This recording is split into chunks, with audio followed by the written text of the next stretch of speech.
سلام به همراهان عزیزم، خیلی خوش اومدین به یه ویدیو دیگه از شهر تهران. همین ابتدا میخوام بگم که خیلی ازتون ممنونم که حمایتم میکنین و با لایک و کامنت هاتون به من انرژی و انگیزه میدین. امیدوارم که از سطح کیفی ویدیوها راضی باشین و بتونم هر جایی از کشور عزیزمون رو که شما دوست داشته باشید براتون به نمایش بذارم. امروز میخوایم تو خیابون فاطمی با هم قدم بزنیم. اگه ساکن تهران هستید احتمالاً گذرتون به این خیابون افتاده، چون این خیابون جزو محله‌های پرتردد تهرانه و بیشتر بافت تجاری و اداری داره. شاید براتون جالب باشه که توی سالهای قبل از انقلاب خیابون فاطمی به اسم ایران نوین، سازمان آب و آریامهر شناخته می شده. شما وقتی وارد خیابونا و کوچه های این محله میشید، آثار طرح‌های مدرنی که 50 سال پیش برای خونه‌های ویلایی استفاده می‌شده رو هنوز به وضوح میتونید ببینید. خیلی از جاهای دیدنی تهران داخل یا نزدیک این خیابون قرار دارند. مثلا پارک لاله، هتل لاله، موزه هنرهای معاصر، تالار وزارت کشور، موزه فرش ایران و علاوه بر اون چون که نزدیک دانشگاه تربیت مدرس و دانشگاه تهران هست این خیابون، محل رفت و آمد یا زندگی خیلی از دانشجوهاست.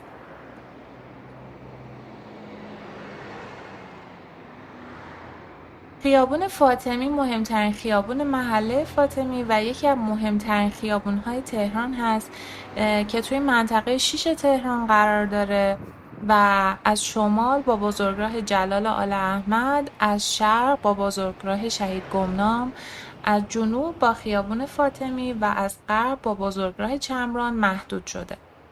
من از قسمت شمال این خیابون، یعنی تقاطع خیابون کارگر شمالی و فاطمی، دارم به سمت جنوبش حرکت میکنم.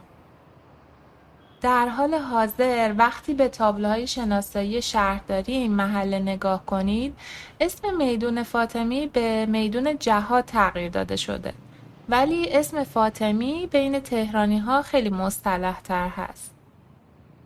علت این نامگذاری به ساختمان شیشه‌ای بلندی برمیگرده که در قسمت ضلع شرقی میدان قرار گرفته. این ساختمان قبلا به جهاد سازندگی اختصاص داشت ولی الان بخشی از مجموعه وزارت جهاد کشاورزی هست. محله فاطمی از بهترین محله‌های تهران به لحاظ حمل و نقل عمومی هستش. ایستگاه مترو جهاد و ایستگاه مترو دانشگاه تربیت مدرس نزدیکترین ایستگاه‌ها به این محله هستند. خطوط اتوبوسرانی هم توی این خیابون زیاد هستن و علاوه بر اون از نظر خطوط تاکسی هم شرایط خیلی خوبی داره.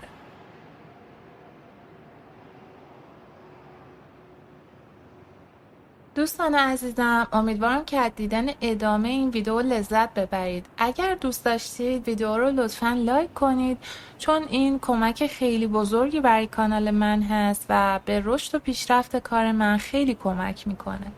واقعا ممنونم ازتون و خدا نگهدار.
داره.